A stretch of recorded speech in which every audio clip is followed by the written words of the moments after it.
قصہ کیا ہے؟ اب آپ یہ دیکھیے کہ مجھے کبھی کبھی لگتا ہے کہ یہ جو فٹ بال فائنل ہوتا ہے، لاکھوں لوگ ہوتے ہیں، پھر وہ ٹی وی کور کر کروڑوں لوگ، اگر اس میں خدا کی ایک گونگی آواز آ جاتی، میں گاڈ ہوں، تو سارے لوگ ابھی سن لیتے اور ٹی وی پہ بھی سن لیتے، قصہ ختم ہوتا۔ یہ اتنی رازداری کیا ہے کہ تم سامنے کچھ تو ثبوت دے دو ہمیں سالڈ۔ یہ کہہ رہا صاحب یہ یونیورس کیسے بنی، اس سے مسئلہ کیا حل ہوگا؟ میں پوچھوں گا آپ سے خدا کیسے بنا؟ کیوں نہیں پوچھوں گا کیسے بنا؟ بلکہ وہ تو کائنات سے کہیں زیادہ انٹیلیجنٹ ہے، کائنات سے کہیں زیادہ کمپلیکس۔ جی وہ ہمیشہ سے ہے، آپ کہیں گے میں مان لوں گا۔ اچھا دویم، وہ قادر المطلق، یعنی قادر مطلق کا مطلب اومنی پوٹنٹ، وہ جو چاہے کر سکتا ہے، آپ کو نوکری دلوا سکتا ہے، آپ کی اچھی جگہ شادی کروا سکتا ہے، آپ کے پڑوسی کا مقدمہ ہروا سکتا ہے، آپ کو جتا سکتا ہے، سب کام کرتا ہے۔ تھوڑا سا مائک کلوز جی۔ وہ اس دنیا کو چلا کیسے رہا ہے؟ 100 کروڑ سے زیادہ لوگ ہیں اس بھارت کے اندر جو اپنے پیدا کرنے والے کو نہیں جانتے، انہیں کس نے پیدا کیا ہے، اس نے کس نے بنایا ہے۔ 120 کروڑ کہہ لو نہیں جانتے، ان کو پتہ ہی نہیں ہے کہ زمین کس نے بنائی، آسمان کس نے بنایا، چاند کس نے بنایا، سورج کس نے بنایا، میٹھا میٹا ہپ کڑوا کڑوا تو ان سے کہو تو نہیں مانتے ہو۔ لیکن اللہ کا فضل ہے، آج یہ علماء کی دین ہے اور انہی مدرسوں کی دین ہے کہ الحمدللہ مسلمان کے بچے سے اگر آپ پوچھیں، بچی سے پوچھیں کہ میرے بچوں یہ بتاؤ آپ کو کس نے بنایا، تو وہ یہ کیا کہیں گے؟ اللہ۔ زمین کو کس نے بنایا، وہ کہیں گے اللہ۔ آسمان کو کس نے پیدا کیا، وہ کہیں گے اللہ۔ آنکھیں کس نے دی، اللہ۔ ہاتھ کس نے دیے، زبان کس نے دیے، پیر کس نے دیے، مما کس نے دیے، پپا کس نے دیے، دادا کس نے دیے، دادی کس نے دیے، نانا کس نے دیے، نانی کس نے دیے، ہاتھ پاؤں کس نے دیے، زبان کس نے دی، سب اللہ اللہ اللہ۔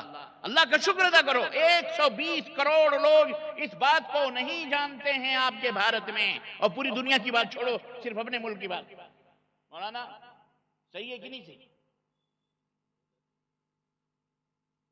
ہے کہ نہیں؟ 120 کروڑ انسان اس دنیا کے اندر اللہ کا کھاتے ہیں، پیتے ہیں، اسی زمین پر چلتے ہیں، لیکن وہ اپنے مالک کو نہیں جانتے ہیں۔ آپ جانتے ہیں، آپ اسی لیے مسلمان ہیں کہ آپ جانتے ہیں آپ کو اپنے رب کی پہچان ہے، شناخت ہے، اور یہ پہچان کس نے آپ کو عطا کی، کس نے دی ہے، کس نے کرائی ہے؟ بولو۔ اللہ کے نبی حضرت محمد الرسول اللہ، انہوں نے کروائی، ہم کو کیا معلوم تھا؟ ہم کو کیا پتا تھا کہ اللہ نے یہ بنایا، اللہ نے وہ بنایا، اللہ نے یہ کرا؟ ہم کو اللہ کی بھی پہچان نہیں تھی۔ ہم تو کسی زمانے میں بتوں کی پوجا کرتے تھے جیسے آج لوگ کرتے ہیں، لوہے لکڑ کو اپنے ہاتھوں سے بنا کر اس کے سجدے کرتے تھے، گونگے بہروں کے سامنے ہاتھ جوڑ کر کہتے ماتا ہم کو یہ دے دو، یہ دے دو، میرے بابو دے دو۔ آج بھی کچھ ایسے لوگ ہیں، لیکن اللہ نے اپنے نبی کو بھیج کر اپنا تعارف کرایا، اپنا انٹروڈیوس کروایا، اپنی پہچان کروائی، اور ہم نے جانا کہ اللہ کون ہے۔ اللہ وہ ہے جس نے ہم کو پیدا کیا، جس نے زمین کو پیدا کیا، جس نے آسمان کو پیدا کیا۔ کتنے خوش نصیب ہیں آپ، کتنے خوش نصیب ہو مسلمانوں، ماؤں، بہنوں، بیٹیوں اور دوستوں، کیا آپ اپنے خالق کو، اپنے مالک کو، اپنے دینے والے کو پہچانتے ہو، جانتے ہو؟ لیکن 120 کروڑ لوگ آپ اپنے مالک کو بولو بولو، اسی وجہ سے وہ بیچارے بھٹک رہے ہیں، اپنے ہاتھوں سے مورتیاں بناتے، اسی کی پوجا کرتے۔ اگر وہ خدا ہے تو خود بن جانا تھا، اسے بنانے کی کیا ضرورت ہے کہ نہیں؟ کتنی خوش نصیب ہیں آپ۔ یہ وہ نعمت ہے جو اللہ نے آپ کو عطا کی ہے، اس پر کتنا بھی فخر کریں، ناز کریں، شکر ادا کریں، پھر بھی وہ شکر نہیں ادا کر سکتے۔ کیا آپ اپنے اللہ کو پہچانتے ہو، پیدا کرنے والے کو جانتے ہو؟ آپ اللہ تبارک و تعالیٰ ہی کے سامنے سروں کو جھکاتے ہو۔ کسی گائے، کسی بیل، کسی بھینس، کسی عورت، کسی مرد، کسی اس کے سامنے آپ اپنے سر کو جھکا سکتے؟ بولو مسلمانوں، کبھی کوئی مسلمان کسی اللہ کے سوا ہے؟ کچھ مسلمان نادان قسم کے، اللہ انہیں ہدایت دے، کوئی جھنڈا پوج رہا ہے، کوئی ڈنڈا پوج رہا ہے، کوئی بنڈا پوج رہا ہے، کوئی قبر پوج رہا ہے، کوئی درگاہ پوج رہا ہے، یہ فلانے شاہ ہیں، یہ فلانے ولی ہیں، یہ فلانے کی درگاہ۔ اللہ انہیں ہدایت عطا فرمائے، وہ اسلام سے بھٹک گئے۔ نام انہوں نے مسلمانوں جیسا رکھ لیا، لیکن وہ مسلمان نہیں ہے، وہ در حقیقت وہ مشرک ہیں، وہ شرک کے دلدلوں میں ہیں۔ جب تک اگر وہ نہیں مانتے تو دائرہ اسلام سے بھی خارج ہیں۔ کچھ جاہل ہیں، ان کو پتہ نہیں، لیکن آپ کو پتہ ہے کہ ایک اللہ کے سامنے سر جھکانا ہے، ایک اللہ سے مانگنا ہے، ایک اللہ سے تو آپ بڑے خوش نصیب ہیں کہ آپ کسی مٹی کے سامنے نہیں جھکتے۔ آپ سورج اتنا بڑا ہے، کبھی آپ نے سورج کا سجدہ کیا ہے؟ بولو، کیا اسلام میں سورج کا سجدہ کرنا جائز ہے؟ کیا کوئی مسلمان سورج کو سجدہ کر کے بھی مسلمان رہے گا؟ کیا کوئی کلمہ پڑھنے والا کسی گائے بیل، کسی بھینس، کسی کتے بلی کا سجدہ کرتا ہے؟ ہرگز۔ آج کتنے 120 کروڑ لوگ جہاں دیکھو وہیں سجدے پہ لگے ہوئے ہیں، اسی کی پوجا کرتے ہیں۔ تو اس خوش نصیبی پر اللہ کا شکر ادا کرو، اور اپنے نبی حضرت محمد الرسول اللہ صلی اللہ علیہ وسلم کے لیے درود پڑھا کرو ہمیشہ، اور اللہ سے استغفار کیا کرو، استغفر اللہ استغفر اللہ استغفر اللہ۔ تو یہ ہے اللہ کو پانے کا اور اللہ کا قرب حاصل کرنے کا بہترین طریقہ، اور اللہ تبارک و تعالیٰ کی محبت پا جائے۔ تو جیسا کہ میں نے بتایا، اللہ نے فرمایا یغفر لکم ذنوبکم قل ان کنتم تحبون اللہ فاتبعونی، میرے نبی کی اتباع کرو، پیروی کرو، اللہ تبارک و تعالیٰ تمہاری تمام گناہوں کو معاف کرے۔ پیروی کرو اپنے نبی کی، کیسے زندگی گزارتے تھے، صفائی کیسے رکھتے تھے، ستھرائی کیسے رکھتے تھے، اللہ کے نبی صلی اللہ علیہ وسلم کیسے اللہ کی عبادت کرتے تھے، اللہ کے سامنے کیسے روتے تھے۔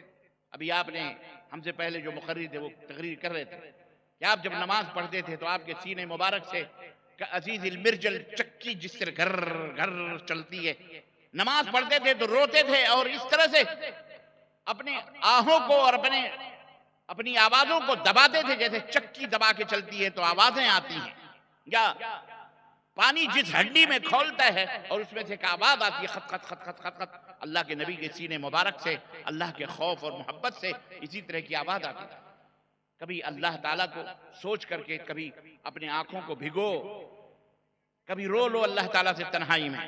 اللہ کے نبی نے فرمایا کہ وہ آنکھ جو اللہ کی محبت میں بھیگ جائے، صرف بھیگ جائے ایسے سرمے کی طرح سے پانی آپ کی آنکھوں میں اللہ کو سوچ کر آ گیا، تو اللہ کے نبی فرماتے ہیں جہنم اللہ نے اس کے اوپر حرام کر دی۔ اپنے رب سے محبت کرو، اپنے اللہ سے محبت کرو، اور محبت کا مطلب یہ ہے کہ اس کی تابعداری کرو، اور تابعداری میں ایمان اور عقیدے کے صحت کے بعد سب سے پہلا درجہ آتا ہے نماز کا۔ یہ نماز انتہائی مسکین ہے بیچاری، کوئی بھی مسئلہ ہو نماز ہی کے اوپر سب کا نزلہ جھڑتا ہے۔ شادی ہو رہی ہے، نماز نہیں پڑھ، کیا کریں، مشغول ہیں، ذرا سے ٹھوکر لگی، نماز نہیں پڑھ، کیا کریں، درد بہت ہو رہا ہے۔ یعنی کھانا نہیں چھوٹ رہا ہے، پینا نہیں چھوٹ رہا ہے، چائے نہیں چھوٹ رہی، سگریٹ نہیں چھوٹ رہا، بیڑی نہیں چھوٹ رہی، گٹکا خینی نہیں چھوٹ رہا، لیکن چھوٹ کیا رہی ہے؟ بولو بولو، نماز۔ بچہ سو رہا ہے، صبح اسکول جانا رہتا ہے، اٹھ نہیں پاتا ہے، نماز پڑھاؤ، اسکول میں جا کے سوئے گا، رزلٹ غلط آ جائے گا، فیل ہو جائے گا، تو نماز ہی ایک مسکین ہوئی نا۔ پھر جہاں کہیں بھی دیکھو مسلمان اگر کسی چیز کو فوراً گراتا ہے، ختم کرتا ہے اپنی زندگی سے، تو وہ ہے نماز۔ ابھی فجر کی اذان ہوگی انشاءاللہ تبارک و تعالی، لیکن بہت سارے یہیں پر سننے والے ہماری آوازیں مسلمان بسترے میں پڑے ہوں گے، گرمی ہے اس کے باوجود بھی چلو اٹھ کے چلو نماز پڑھنے، نہیں، لیٹ جائیں گے، سو جائیں گے، میں نے رات بھر جلسہ سنا ہے تو اب نیند آ رہی ہے، جا کے سو جاتی ہے۔ ارے آپ کو اگر چائے پیش کر دی جائے تو چائے نہیں ریفیوز کریں گے آپ کے سامنے کھانے رکھے آپ کو کھانا نہیں ریفیوز کریں گے آپ سے یہ کہا جائے کہ یہاں سے 2 کلومیٹر کے فاصلے پر اگر ابھی چلے جاؤ، 500 روپے ملتے ہیں، اللہ کی قسم دوڑے ہوئے جاؤ گے 500 روپے لینے، تب نیند نہیں غالب آئے گی، تب بیماری نہیں دکھے گی، تب پریشانی نہیں دکھے گی۔ لیکن یہ چیزیں ہیں کہ نماز، میرے عزیزو، قرۃ عینی فی الصلاۃ، نبی نے فرمایا کہ میرے آنکھوں کی ٹھنڈک نماز ہے، نماز کبھی نہیں چھوڑنا۔ یہ سب سے بڑی مومن کی پہچان ہے، سب سے بڑی مومن کی پہچان ہے کہ وہ نمازی ہے، نماز نہیں چھوڑتا۔ اس لیے آپ حضرات دیکھیے ماشاءاللہ